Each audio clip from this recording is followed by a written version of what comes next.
Assalamualaikum warahmatullahi wabarakatuh. Bismillahirrahmanirrahim. Alhamdulillahi wahdah. Wassalatu wassalamu ala man la nabiyya ba'da, amma ba'd.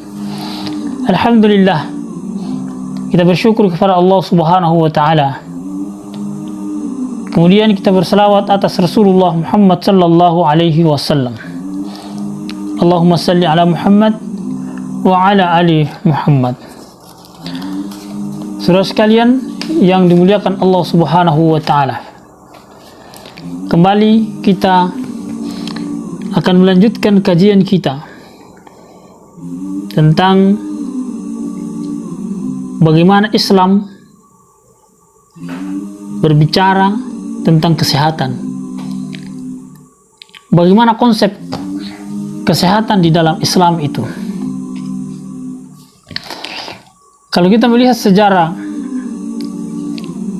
maka kita mendapati sejarah Islam dipenuhi dengan pakar kedokteran yang memiliki kualifikasi, memiliki kemampuan dan kapasitas yang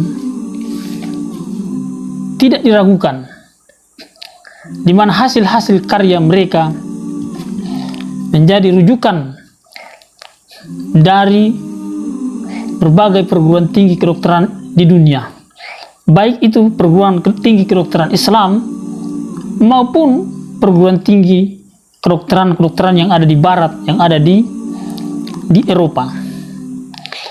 Sejarah Islam mencatat bahwa pakar kedokteran di antaranya yang menghiasi dunia Islam adalah yang memiliki spesialisasi di berbagai bidang ilmu kedokteran. Ada yang memiliki spesialisasi di bidang epidemi, di bidang kesehatan masyarakat, di bidang kesehatan lingkungan misalnya, seperti kita mengenal Lisanuddin Ibnu Al-Khatib yang hidup pada tahun 1313 sampai 1374 Masehi, yang menyusun kitab tentang penularan penyakit. Lisanuddin Ibnul Khatib ini mengikuti jejak dari Ibnu Jazlah. Ibnu Jazlah yang lahir sekitar tahun atau yang hidup di tahun 110 Masehi, di mana kita mengenal Ibnu Jazlah ini dikenal lebih di bangsa Eropa dengan sebutan Ben Gesla. Ben Gesla sesungguhnya adalah sarjana muslim, adalah pakar di bidang kesehatan masyarakat yang dimiliki oleh peradaban Islam. Ben Gesla atau Ibnu Jazlah ini menyingkap periodisasi dan jadwal berbagai penyakit yang memperhitungkan atau dengan memperhitungkan cuaca. Ia juga menentukan obat-obatan bagi masing-masing penyakit yang dianalisisnya. Dan ketahuikah Anda bahwa Ibnu Jazlah atau Ben Geslah ini memiliki buku yang telah disalin dan dicetak di Tasberg pada tahun 1532 Masehi. Maka kalau kita melihat perhatian para khalifah dan kaum muslimin terhadap kesehatan dan ilmu kedokteran direalisasikan dengan dibukanya poliklinik harian dan poliklinik keliling. Para dokter yang bertugas di tempat itu bertugas bukan saja membuka pelayanan umum bagi masyarakat, tetapi juga bagi orang-orang yang sakit yang ada di lembaga-lembaga pemasyarakatan. Kalau kita melihat dan membaca lebih mendalam lagi tentang perkembangan peradaban Islam di bidang kesehatan ini, kita mendapati ada sistem pemeriksaan secara periodik bagi para pegawai yang memperoleh beban tugas tertentu memiliki beban tugas yang berat, ya, di samping tugas-tugas standar lainnya, maka mereka akan diperiksa secara rutin karena mereka bekerja secara maksimal dan mereka sangat membutuhkan kriteria standar kesehatan yang ideal, sehingga pemeriksaan kesehatannya dilakukan secara ketat. Dan ini adalah merupakan prosedur rutin yang sudah dilakukan oleh kaum muslimin di masanya, di masa itu. Pada saat yang sama, saudara-saudara sekalian, ketahuilah bahwa di Eropa terdapat kepercayaan bahwa mandi itu dapat mengakibatkan penyakit-penyakit tertentu di Eropa, dan penggunaan sabun bahkan oleh mereka, ya, sebagai sesuatu yang sangat berbahaya bagi kesehatan mereka. Ini paradigma cara pandang dan cara berpikir yang ada di bangsa Eropa pada saat itu. Maka kita melihat bahwa pencapaian sains dan teknologi yang amat tinggi yang tidak pernah dicapai oleh umat manusia di masa-masa sebelumnya adalah sesungguhnya berkat diterapkannya Islam sebagai sebuah sistem hidup dan ideologi, sebagai din, sebagai agama, sebagai panduan hidup bagi manusia. Sehingga benar kiranya pernyataan salah seorang intelektual muslim dari Mesir, Syekh Shakib Arsalan, yang mengatakan bahwa orang-orang barat maju karena meninggalkan agamanya. Orang-orang barat maju karena meninggalkan agamanya dan meniru cara pandang dan cara berpikir peradaban Islam, karena mereka telah mengadopsi buku-buku yang ditulis oleh para pakar peradaban, para pakar kesehatan muslim.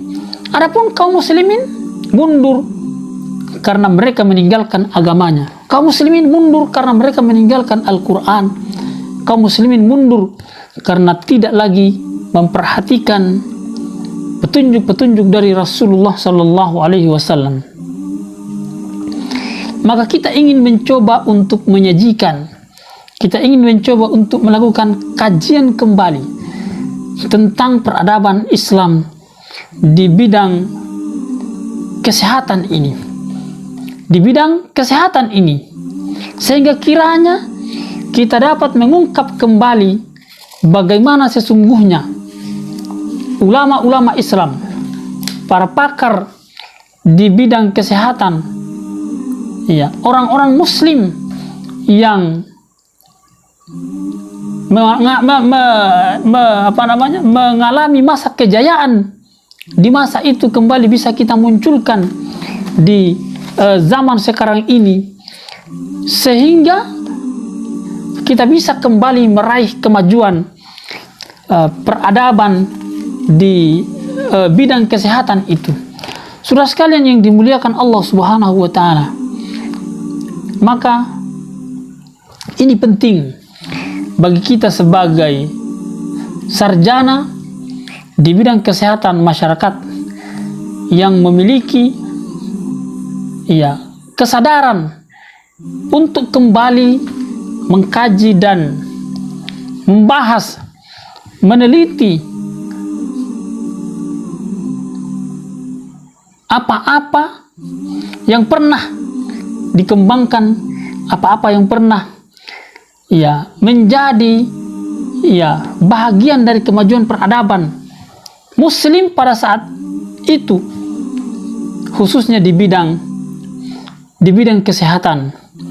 Karena kita tahu Imam Asy-Syatibi dalam kitabnya Fi Usul Al-Ahkam mengatakan bahwa tujuan kehadiran agama Islam ini dalam rangka menjaga agama, dalam rangka menjaga akal, dalam rangka menjaga jasmani, dalam rangka menjaga harta, dan dalam rangka menjaga keturunan.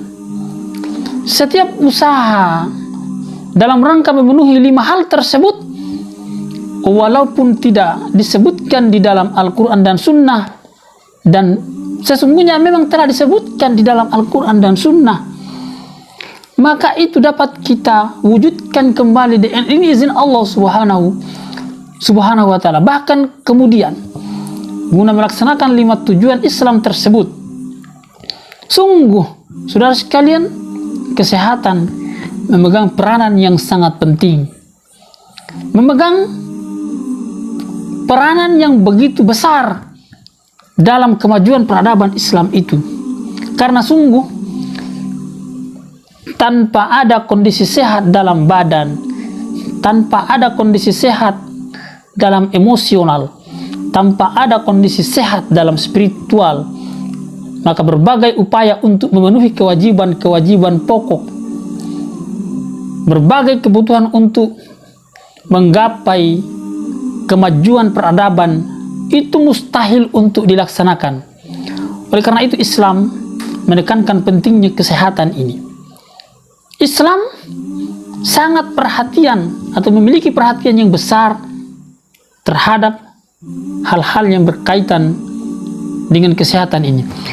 Karena itu dalam kanal ini insya Allah akan kami sajikan kajian-kajian yang berkaitan dengan pembahasan tentang kesehatan di dalam Islam, baik itu dari sisi kesehatan masyarakat maupun dari sisi ilmu-ilmu kedokteran, ilmu-ilmu kefarmasian, dan ilmu-ilmu kesehatan lainnya, sehingga kita bisa menikmati bagaimana Islam berbicara tentang kesehatan ini, baik itu secara umum maupun secara spesifik.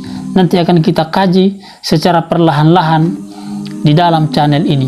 Semoga Allah subhanahu wa ta'ala senantiasa memberikan kekuatan kepada kita, senantiasa memberikan kesehatan dan kesempatan untuk mengkaji lebih mendalam lagi tentang kesehatan di dalam Islam.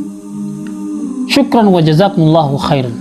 Subhanakallahumma rabbana wa bihamdik, nashhadu an la ilaha illa ant, wa nastaghfiruka wa natubu ilaik. Wa akhiru da'wana alhamdulillahi rabbil alamin. Wabillahi taufiq wal hidayah. Wassalamu alaikum warahmatullahi wabarakatuh.